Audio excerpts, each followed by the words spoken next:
मोदी जी भारत के प्रधानमंत्री थे।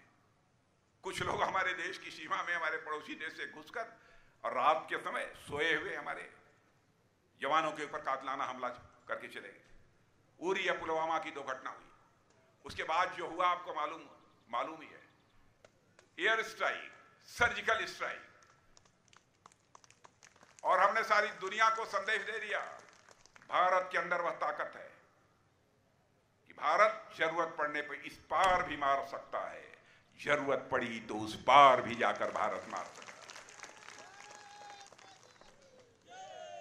लेकिन अब कांग्रेस के लोगों की हालत देखिए, हमारे सेना के जवानों से पूछते हैं सर्जिकल स्ट्राइक हुई, एयर स्ट्राइक हुई, इसका प्रमाण आपके पास क्या? जो अपनी जिंदगी हथेली पर लेकर भारत की सीमाओं की रक्षा कर रहे हैं, उनसे पूछा जा रहा है क्या प्रमाण दीजिए। कहां ले जाना चाहते हैं आप इस देश को? बहनों भाइयों, हमारे प्रधानमंत्री के रहते मैं दावे के साथ कह सकता हूं कि भारत का मस्तक ये झुकने नहीं पाएगा, किसी भी सूरत में भारत का मस्तक झुकने नहीं पाएगा। हम लोगों ने बहुत सारे काम किए हैं, सारे कामों की चर्चा करूंगा तो लंबा समय लगेगा। हम सबको यहां सफलताएं मिली हैं, वहीं पर हमको कुछ असफलताएं भी मिली। आपने देखा कि हमारे वैज्ञानिकों ने चंद्रयान 2 कोशिश की कि हमारा कोई भारतीय चंद्रमा पर पहुंच जाए। अब चंद्रमा अब सूर्य तक भारत पहुंचना चाहिए, यह भी कोशिश हो रही है। जब चंद्रयान 2 तैयार करके हमारे वैज्ञानिकों ने कोशिश की वहां तक पहुंचने की, बहनों भाइयों नहीं सफल हो पाए।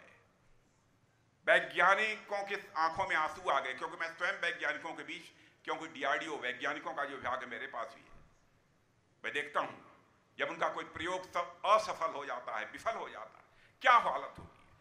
जैसे लगता है घर में मातम छा गया, सभी रोने लगते हैं। एक बार तो मैं बैठा था, एक ऐसे ही मिसाइल छोड़ी गई थी टेस्ट करने के लिए, ऊपर जाकर उसका एक सिलेंडर जो बाहर निकलना चाहिए था नहीं निकल पाया था। मैंने देखा भर भर करके सारे वैज्ञानिक रोने लगे थे। मुझे 2 घंटे रुककर उनको सांत्वना देनी पड़ी। ऐसे ही हमारे प्रधानमंत्री को जब जानकारी मिली इतना बड़ा अभियान हमारे देश के वैज्ञानिकों ने प्रारंभ किया था, वो सफल नहीं हो पाया, तो उनको ढाढ़स बनाने के लिए, उनकी पीठ थपथपाने के लिए हमारे प्रधानमंत्री स्वयं अपनी प्लेन लेकर उनके पास पहुंच गए, पीठ थपथपाई। उसके बाद 1 साल के अंदर उन्होंने चंद्रयान 3 छोड़ दिया। बहनों भाइयों, और आपको जानकर खुशी होगी, अखबारों में पढ़ा होगा कि हमारा चंद्रयान 3 के माध्यम से लैंडर चंद्रमा के दक्षिणी ध्रुव पर पहुंच गया, जहां दुनिया का कोई देश आज तक नहीं पहुंच पाया है। इन क्षेत्रों में भी भारत लगातार इतनी तेजी के साथ आगे बढ़ रहा है। यह है भारत की हैसियत। अब रूस और यूक्रेन के बीच लड़ाई चल रही है, 2 साल से लड़ाई चल रही है। जब रूस और यूक्रेन के बीच जब युद्ध प्रारंभ हुआ था तो बहुत सारे हमारे बच्चे यहाँ के भारत के यूक्रेन में पढ़ते थे, उनके माता पिता ने शोर मचाना शुरू किया, ए मोदी जी, चाहे जैसे भी हो यूक्रेन से हमारे बच्चों को आप ले आइए भारत, पढ़ाई हो अथवा न हो भाड़ में जाए, हमारे बच्चों की जिंदगी बचनी चाहिए, नहीं कब रूस की मिसाइल गिर पड़े, कब उनकी जिंदगी चली जाए। बहनों भाइयों, दुनिया का कोई देश जो काम नहीं कर पाया हमारे प्रधानमंत्री ने किया। चटपट टेलीफोन उठाया, रूस के राष्ट्रपति मिस्टर पुतिन से बात की, यूक्रेन के राष्ट्रपति मिस्टर जेलेंस्की से बात की, और अमेरिका के राष्ट्रपति मिस्टर बाइडेन से बात की। 4.5 घंटे के लिए युद्ध रुक गया और 22,500 हमारे भारतीय नौजवान यूक्रेन से भारत आ गए। यह है भारत, यह है भारत। कोरोना का संकट था, मैं दावे के साथ कहता हूं, यहां जितने आप लोग बैठे हैं, कम से कम 2 डोज नहीं तो 3 डोज कोरोना के वैक्सीन की आपको लगी होगी। लगी हो तो जरा हाथ उठा के बताइए, लगी है कि नहीं। और आज मैं आपको बतलाना चाहता हूं, शायद आपको भी जानकर, इवन अमेरिका जैसे विकसित देशों में भी सबको 2 डोज 3 डोज कोरोना की नहीं लगी है। लगी है तो केवल भारत में लगी है, 1 पैसा भी आपका खर्च नहीं हुआ है। यह है भारत। दुनिया के राष्ट्राध्यक्ष कह रहे हैं विश्व में 21वीं सदी किसी की होने जा रही है तो भारत की होने जा रही है। मेरे बहनों भाई, भारत की होने जा रही है। मैं रक्षा मंत्री हूं, जब मैं रक्षा मंत्री बना था हर चीज बाहर से आती थी, बाहर से आ रही, तो गोले, मिसाइल, बम, बारूद, फाइटर प्लेन, क्या तमाचा। मोदी जी प्रारंभ से कहते थे भाई अब आत्मनिर्भर बनो, आत्मनिर्भर बनो, भारत में बनना चाहिए। जब से प्रधानमंत्री बने हैं उनकी ये कोशिश है। बहन भाइयों, आज आपको जानकर खुशी होगी, हम 600 करोड़ का एक्सपोर्ट करते थे 2014 के पहले। अभी अभी हमने 21,000 करोड़ से ज्यादा का बम, गोले, तोप, मिसाइल दुनिया के दूसरे देशों को फाइटर प्लेन मुहैया कराए। रक्षा मामलों में भी हम पूरी तरह से आत्मनिर्भर बनना चाहते हैं। हर मामले में भारत को हम आत्मनिर्भर बनाना चाहते हैं। अब कांग्रेस का जहां तक सवाल, आप देख रहे हैं हालत दिनों दिन पतली होती जा रही है। पतली हो रही है कि नहीं? बहुत पतली होती है। मुझे तो लगता है जैसे पूरे पृथ्वी से डायनासोर लुप्त हो गए हैं, वैसे ही कुछ दिन में कांग्रेस भी यहां से लुप्त हो जाएगी।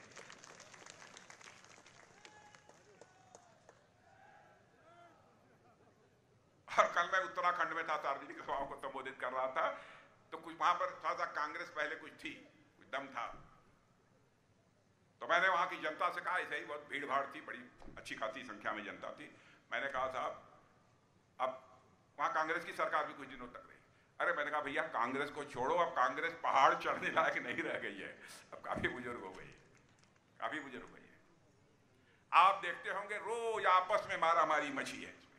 लोग पार्टी छोड़ छोड़ कर, कांग्रेस छोड़कर भारतीय जनता पार्टी में आ रहे, यह हालत हो गई। आप लोगों ने टीवी देखते हैं कि नहीं? आप लोग देखते हैं? बिग बॉस का शो देखा है? बिग बॉस का शो कितने लोगों ने देखा? जरा हाथ उठाइए। अरे वाह, बहुत लोगों ने देखा है ना। उस बिग बॉस का जो शो होता है, एक दूसरे का कपड़ा फाड़ते हैं, यही होता है बिग बॉस के शो में। कांग्रेस भी बिग बॉस का एकदम घर बनी हुई है, यहां भी एक दूसरे के सब कपड़े फाड़ रहे हैं। हालत ये हो गई, जंग लग गया है कांग्रेस में, बहनों भाई, जंग लग गया है। और देखिएगा 2024 के चुनाव के बाद 5, 7, 8, 10 वर्षों के बाद अपने बच्चों से आप पूछेंगे कांग्रेस, तो बच्चे कहेंगे कौन कांग्रेस? यह हालत होती है। बहनों भाइयों, आपका समर्थन और विश्वास चाहिए। आज ये जनसमूह देखकर मुझे सचमुच बेहद खुशी हुई है। और हम अपने प्रत्याशी भोजराज जिन्ना, पहली बार इनको मैंने देखा है। जब टिकट तय होता है तब तो मैं रहता हूं, जब दिया जाता है तब तो मैं रहता हूं। इधर देखिए,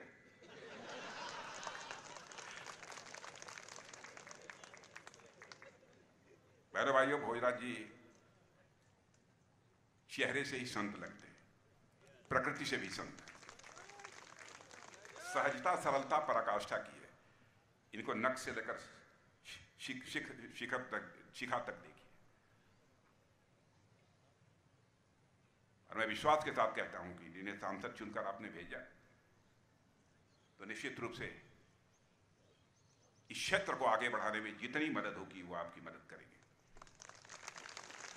और मैं मोहन मांडवी जी के बारे में कहना चाहता हूं, मोहन मांडवी जी ने भी संसद में अच्छी भूमिका निभाई है, बहुत अच्छी भूमिका निभाई।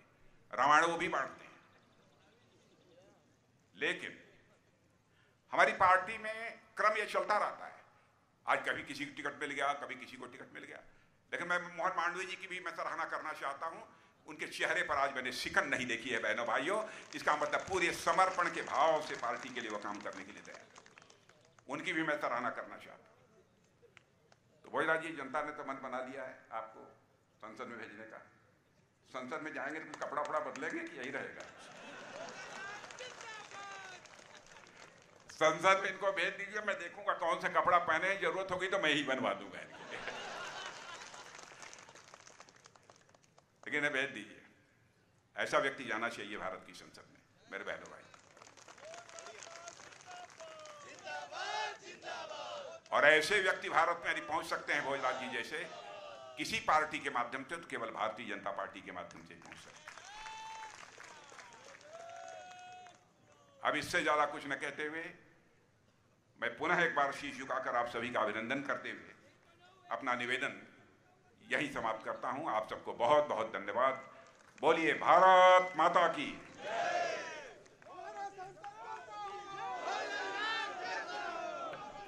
बहुत बहुत धन्यवाद माननीय राजनाथ सिंह जी का, उनकी गरिमा में उपस्थिति और शानदार उद्बोधन के लिए, हमारा मार्गदर्शन करने के लिए, उत्साह बढ़ाने के लिए जिलाध्यक्ष पवन साहू जी से निवेदन करता हूँ आए।